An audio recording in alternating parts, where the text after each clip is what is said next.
Welcome to Vulnerable Relationships. I'm the father of an 18-year-old male who started choosing friends over his future when he was a sophomore. It took him nearly going to jail during his senior year for him to snap out of it. He went from being a straight-A student to barely passing. He only started preparing for his SAT a week beforehand, which is evident in the score he received. He applied to some colleges, none of which were his dream ones, and managed to get into a few. He ended up coming to us and choosing one of the worst colleges on his list and saying his friends were going there. That set me off because he should not make decisions based on his friends. My wife and I told him that if he took a year off and continued to get his life back together, regardless of his new SAT score at the end of the year, we would pay for his college. But we wouldn't pay for him to hang out with his friends. He wasn't happy about taking a year off, even though we convinced him a year is nothing in the grand scheme of things, but he didn't mention it for a while. My wife and I went on a 2-week-long trip, and while we were away, nearly 10 trees in our backyard were cut down. They were some sort of sandalwood trees planted only God knows how long ago. We had left our daughter behind with our son. They also had stayed a few nights with their uncle, so we instantly thought some random person cut them down to sell them. Our daughter secretly said she had an idea of what happened, but didn't elaborate. A quick security check shows our son hired a company that badly and hastily cut the trees down. Then my son cut them into logs and planks with my equipment, then sold them to strangers. We ended up arguing, him saying he needed money for college. I kicked him out, and he is now staying with another family member. My wife is upset and says I'm awful. I appreciate my son trying, but this was not the right way. AITA in this situation? Comments. Comment 1. NTA, exactly what did he think was going to happen? You wouldn't notice the missing trees? Or that you wouldn't care that he hurt your property value for a few bucks? They weren't his trees to sell, and he didn't even ask. There should be some consequences for that. Comment 2. Your 18-year-old son is selling random crap around the house for money? He arranged to have trees removed, then made them into it and sold them. This is behavior you see in someone with a drug addiction. Comment 3. NTA, to be honest, my dad would have pressed charges. Your kid stole from you, destroyed your yard, and lowered your property value in the process. Update 1. I had asked my son repeatedly if there was a reason for his change in behavior at the beginning of his senior year, and it was always the same answer. I'm just older now. My daughter has also told me that nothing happened other than his friends making bad choices and him going along with them. After this run-in with the law, I asked him if he wanted to do some counseling with our pastor. We aren't religious, but my son likes the pastor. However, he declined the offer. Dealing with the police would be the only traumatic thing I'm aware of. It was a bit more than just underage drinking.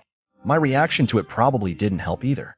I'm fully aware that my son drinks every time he goes to a party, and I'm fine with it as long as he doesn't return home blackout drunk, and he doesn't drive.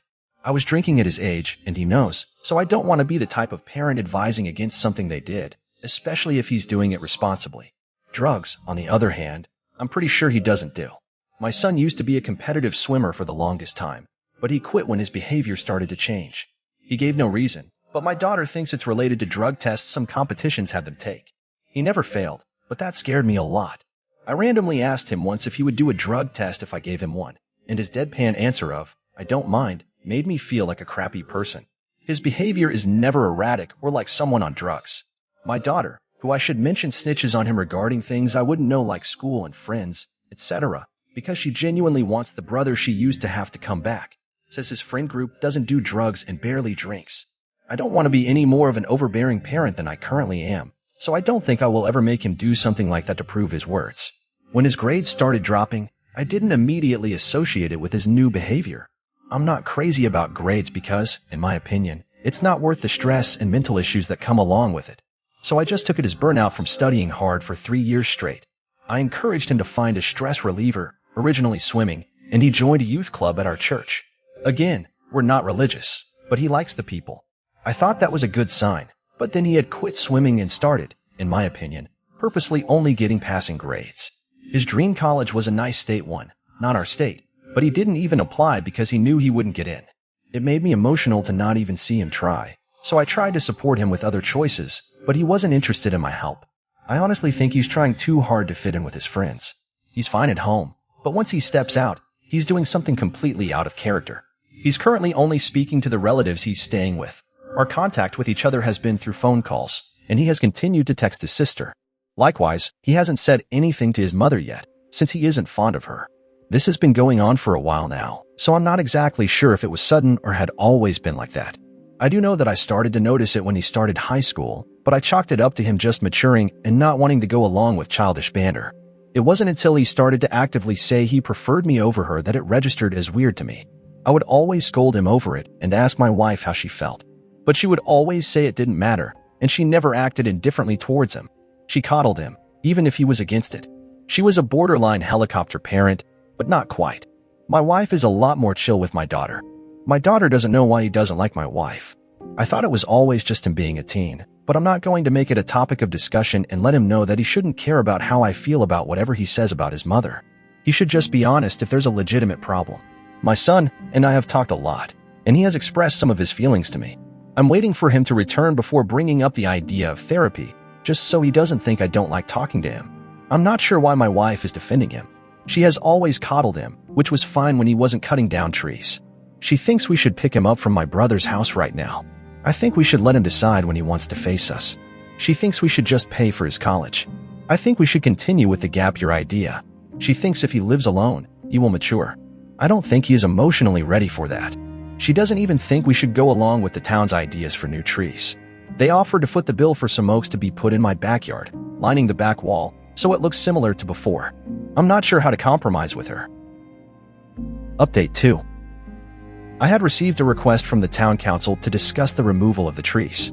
They called me early this morning, and we spoke for nearly 30 minutes about the tree situation. This time I apologized for inconveniencing them. I brought up paying the entire bill instead of half like I originally thought, but they have grants and stuff that cover a portion. I'll be paying around 70% of the bill, and when I say what I mean is my son will be paying 70% of the bill just through my name. He will use the money he got from the lumber as well as any savings he has if he needs to. Any money left over is going to be donated by him in person to the Conservation Committee, and he'll donate his time as well towards planting trees. My wife and I agree on this, the first agreement throughout this whole situation, but we haven't told my son yet. We've decided that will be his punishment for the act of cutting down trees for greed. Punishment for cutting down my trees for college and selling them behind my back will come at a later date when we figure out why he did it. Update 3. It's been a while since the last post, and a lot of things have happened. Thanks a lot for everyone's input. It helped give insight into my sons and my behavior and helped me when making decisions moving forward. An important thing to start with is that we have mature oaks planted. There were 6 of them put in, and they look amazing already. They cost a fortune, a crazy fortune. The money my son got from the sandalwood covered around half the price, and I coughed up the remaining cost. Despite paying for them, they belong to the Conservation Committee, who were understandably upset about the previous trees being cut down. The oaks can't be cut down, and they will be coming annually to check on how the trees are doing. Now on to my son. In my previous post, I mentioned that his punishment for cutting down trees purely for money was to use said money for the new trees, formally apologize to the Conservation Committee, and donate his time to them for a year. The money has been spent, and he apologized. The apology was quite embarrassing. The Conservation Committee isn't a joke. They treated him harshly. For the past 2 weeks, he has been working alongside them, planting trees and bushes, landscaping the park, creating artificial habitats, and more. Surprisingly, the committee started liking my son and offered him an official job starting in September, which he is taking. After realizing the reason for my son's misbehavior was mental issues, his punishment for disrespecting my property was changed to agreeing to everything I do regarding him getting help. After seeing a therapist, I was told my son has been silently suffering from a form of trauma for around 8 years. I only found out after family counseling that the cause of his trauma was him seeing my wife cheat on me and then being manipulated by her for years after. Needless to say, my wife does not live with me anymore. Getting separated and divorced is not as simple as signing papers, so the process probably won't start until life has settled down. I feel so stupid for not seeing it earlier. I don't even care about the cheating, but how did I not realize her babying my son was just a front? According to my son, she knew my son was aware of her affair and spent years manipulating him into believing he would ruin everyone's life if he spoke about it, as well as blaming the whole situation on him. On the surface, though, she treated him like a spoiled child, buying him things constantly, preventing him from taking responsibility for his actions, etc. She was the first one to say I shouldn't have kicked my son out over the trees. Anyway, my son is doing better and has picked up swimming again. He's agreed to a gap year and will be retaking his SAT. He also dropped his friends and took a drug test that showed nothing weird. It's worth mentioning that these things didn't occur at individual stages, they all overlapped. My son was already volunteering and starting therapy when the trees started to be put in. It's too early to be happy, but I am. Everyone has been more open since my wife left. My son has made it his goal to get into his dream college for architecture, while my daughter wants to go to a music festival. Haha. I don't think there's anything left to add. For people wondering, my son made nearly $35,000 from the wood. Thanks again, and I hope you have a nice day. Thanks for watching the video. Please consider leaving a like and subscribing. See you in the next video.